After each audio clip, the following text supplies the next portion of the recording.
Hello everyone, and welcome back to the Amnesia The Dark Descent Let's Play. I am Phoenix Quest, and let's continue the game. Alright, first and foremost, I am going to say this right now, is that I'm not going to do the storage in this episode. I will do that next episode, and probably that will be the only thing that will happen next episode. Because I remember how scary it was when I watched Yami Mash do it. Yay, I'm still chilling next to that fountain. A few cuts and bruises, and we're doing really well for oil. 9 whole containers of it.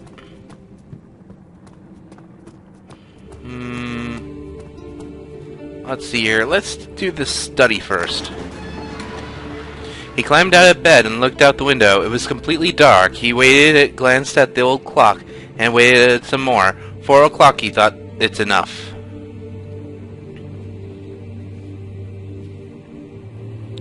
A little bit of a spoiler alert. I will try to have either Angel do 66 or Orthodox for the next episode, just so that I have someone to exchange words with, instead of just talking to you, the viewers.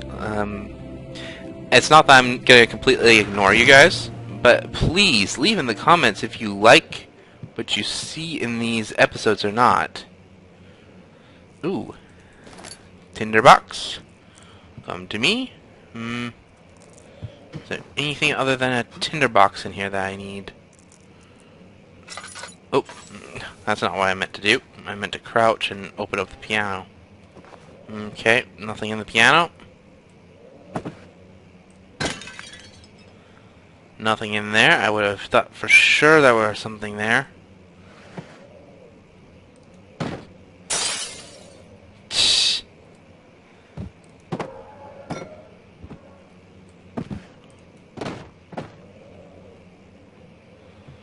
Okay.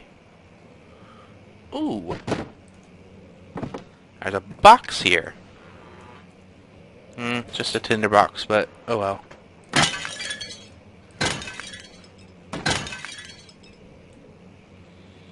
Hey, look, it's the wooden, whatchamacallem, Stefano from PewDiePie's Let's Play. I'm gonna put him into the chest, though. Goodbye. You know, friend of mine, Stefano. Oh, hello. Crucifix. You're coming with me.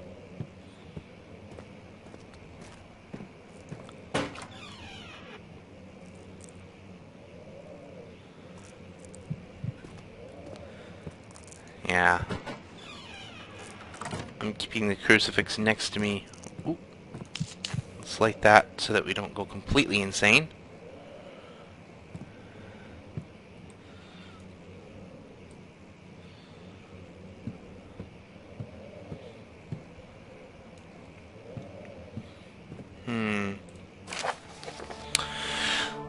Letter regarding the discovery of an orb. To my most trusted student and friend, John Ware. The most remarkable thing happened as I was traveling through the Prussian woods this summer. I finally found one of those orbs that I have been looking for the last 20-odd years. It has inexplicably as the Heliodomus described in the Hortus Consulus, I don't know how you say those. It was told about an underground Mithrandic temple crowned with unearthly artifacts. The orb was big enough to fill my cupped hands, and the texture was smooth and jagged. Its color washed with while rich, contrast is not enough to describe its nature. It was an impossibility, an artifact paradox captured within stone. I was staying in a nearby village called Alstadt, investigating one of the antiquated trails, when I finally found a cavern. I went inside, and suddenly I could verify the truth with these inanimate artifacts. They were real. How many more pages? Ooh, wow. I'm gonna have to read a bit here. As you can understand, this is the most important discovery of my life, but it has also become my greatest fear. As I entered the underground chamber, I could only feel that I was trespassing. Because of my curiosity, I did my best to fight these instincts and fetch the orb from its place. I scrambled out of the chamber and into the woods. I could sense something was following me. It bayed loudly as it closed in. The beast, this guardian of the orb, was relentless in its pursuit. I made my way to the nearby ravine, where I stumbled upon some men fishing in the lake. I tried to warn them as I passed, but fortunately they remained as I continued my escape. When I heard a cry of pain echo through the valley, I felt such a tremendous sense of relief, thinking I would be spared. Suddenly a blue shimmering light engulfed me, and the colors of the forest were washed away before my eyes. I kept running through the bleak surroundings. The trees had turned to charcoal, black with the leaves of cinder. The ground covered in murky water. I pressed on through the drenched land as the glowing ember gave way to the rising wind and rained on me. I could hear pleading screams in the distance, and I joined in as pain and fear overtook me. I fell to the ground, gasping for air.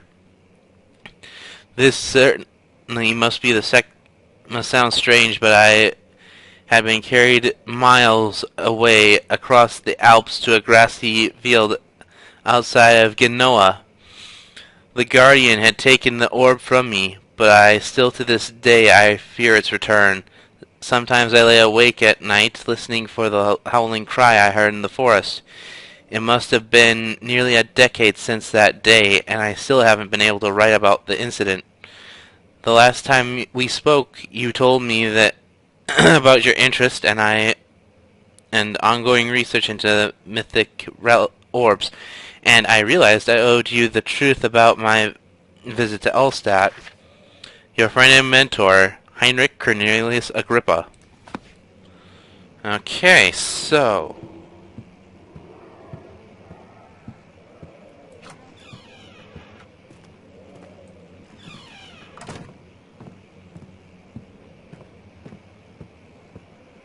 ooh, some oil there.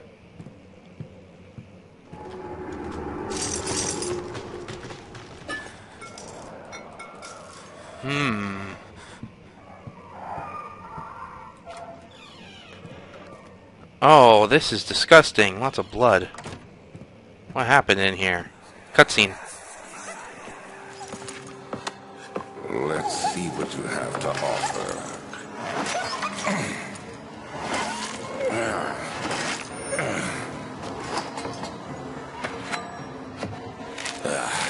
What a mess. I should have sharpened the saw, but I can sense it. It's definitely there.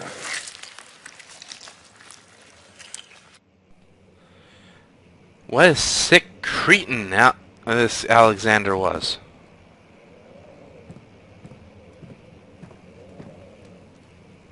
Poor dog.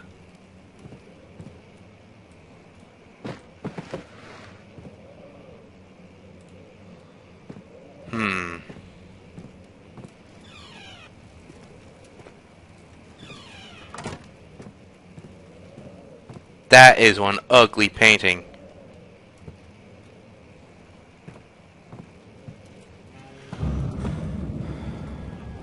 Ooh.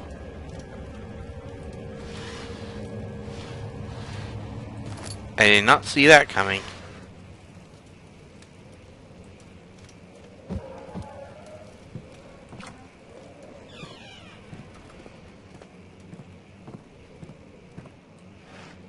Alright, let's take wood with us. And smash that window. Let's grab that tinderbox. Oofda, this is gonna be a nasty platforming bit, I can tell.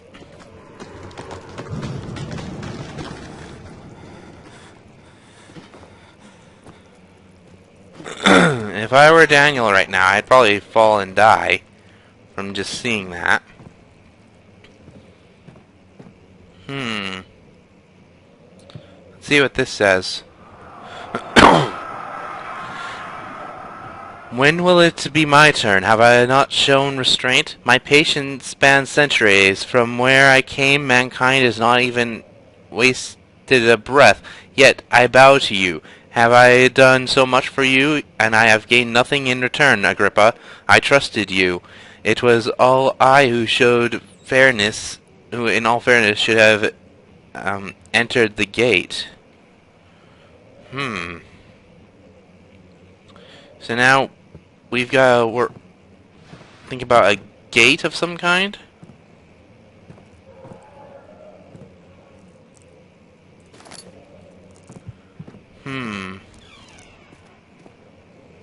Oh, what's this? Some tinder boxes. Give me.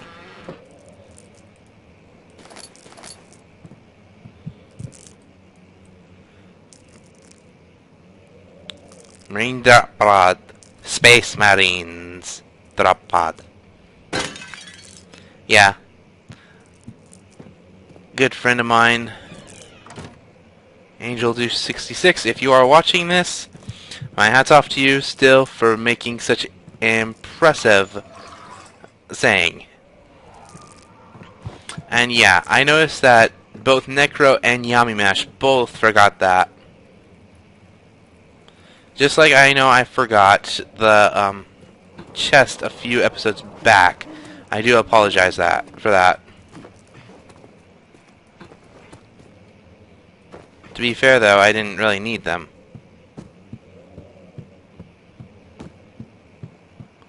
Let's just get out of here. Alright, back to the back hall. Is this another dream, he thought, and screamed at the top of his lungs.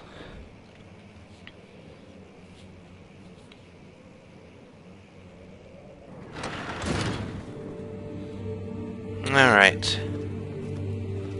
Let's go to this next room. The guest room. The thin, cold mist brushed his face as he stepped outside. London weather could be cruel, but it was the kind of cruelty he could handle. Now this is the first bit that you'll actually see a gatherer if you're not a complete scared wuss like I am. Oh, cutscene. My journal is gone. What would they want with my journal? I don't know what they would want with your journal, Daniel. But I know what I want to do with that. Anything in here that I can perhaps nab?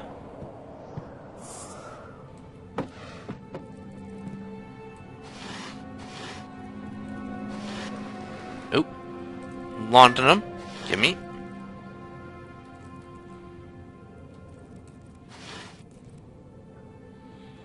Oh, journal. I'm gonna shut up for this. 2nd of July, 1839. I received a letter today from the Algerian governor's office disclosing the fate of Herbert's expedition. About a week after my departure, Abdullah, one of the men traveling with us, returned from the desert. He was badly injured, as if maimed by a lion. The man rambled deliriously about the expedition being attacked by something horrible. The French quickly dispatched a search party to look for the expedition. After searching for days, they found the camp abandoned without any trace of Herbert or his men. Tomorrow, I'll retrieve the things they recovered from Herbert's tent at the customs house. I don't know what to make of it, but I'm worried for him. As you should be, Daniel.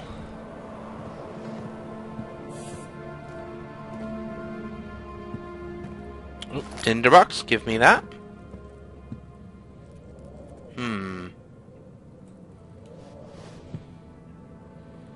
Oh, another tinderbox.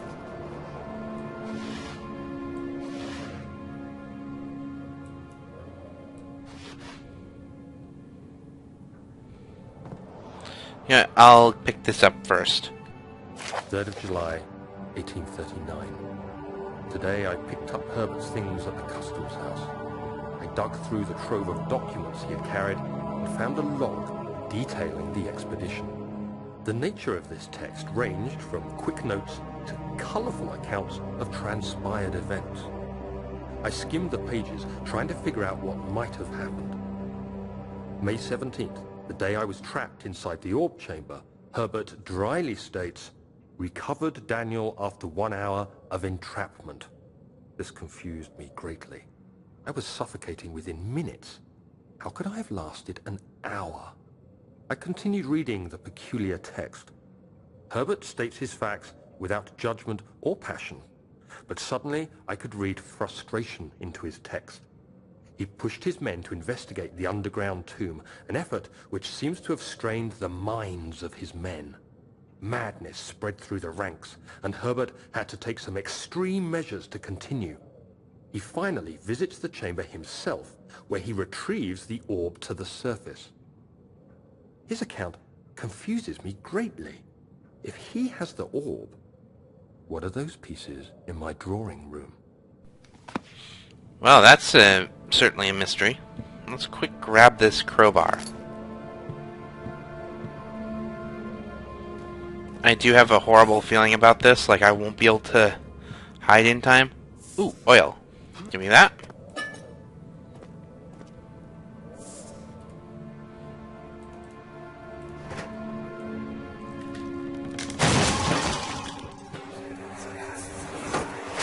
The key. Please, let it be here.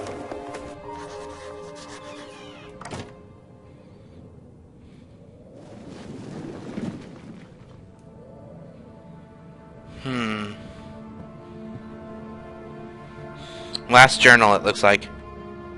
4th of July, 1839. It's done. The orb is assembled. I was awakened by an exhausting nightmare. Shaking and sweating, I retired to the drawing room with a cup of tea. The relic pieces lay spread across the table as I'd left them, but somehow I knew how it was supposed to be. I fetched the tar, which I had prepared to fix the pieces together, and without fault I joined them, producing the orb I remembered so clearly. The tar proved unnecessary. It was pushed out from the joining pieces as they merged on their own, with no adhesive. The ancient stone relic now rests on my table. Its immaculate surface and perfect shape could have been molded by a factory. This is all too strange. Okay, the key is back there, but we're going to have a little tutorial here first. This is how you hide from a monster in Amnesia.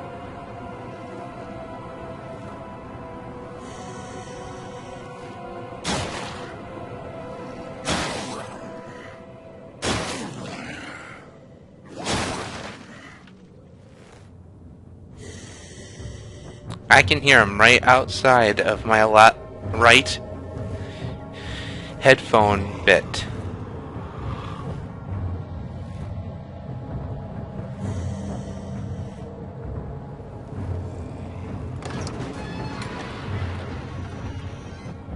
Perfect. He didn't find me.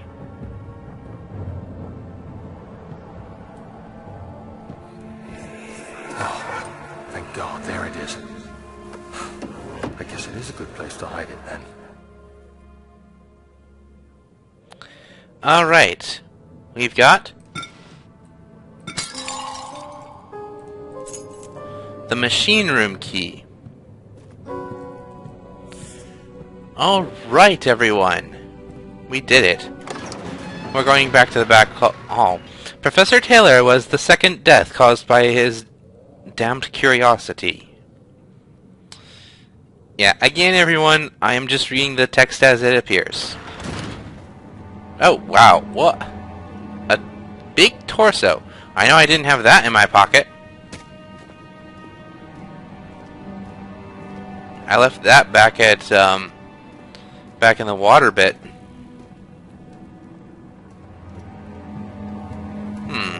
Is it a chance that this has been restocked? Nope. No chance at all. That's just sad, you know? Don't forget your bag, Daniel. I won't, Herbert.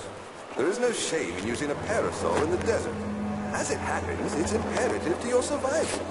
But it looks ridiculous. The shade will hurt much less than dying, I assure you.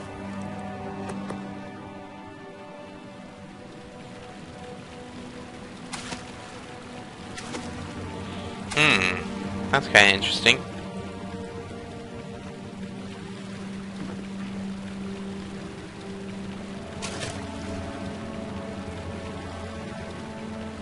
I wish I could get this thing out.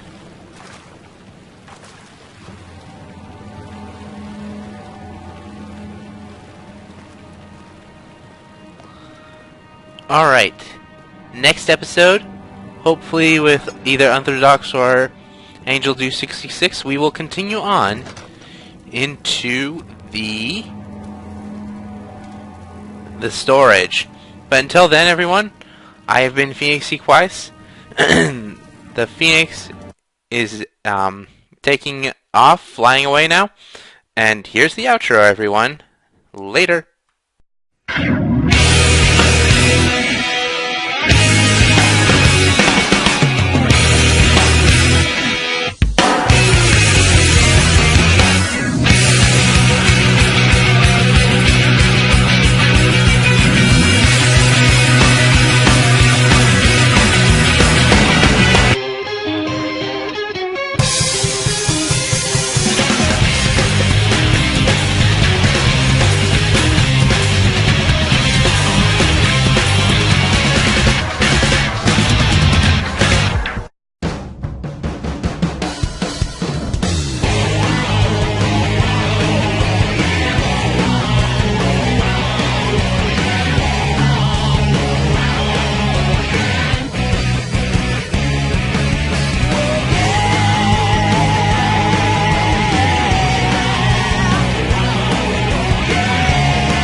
Thank you for watching. I hope to see you in the next video, and I'm flying away now.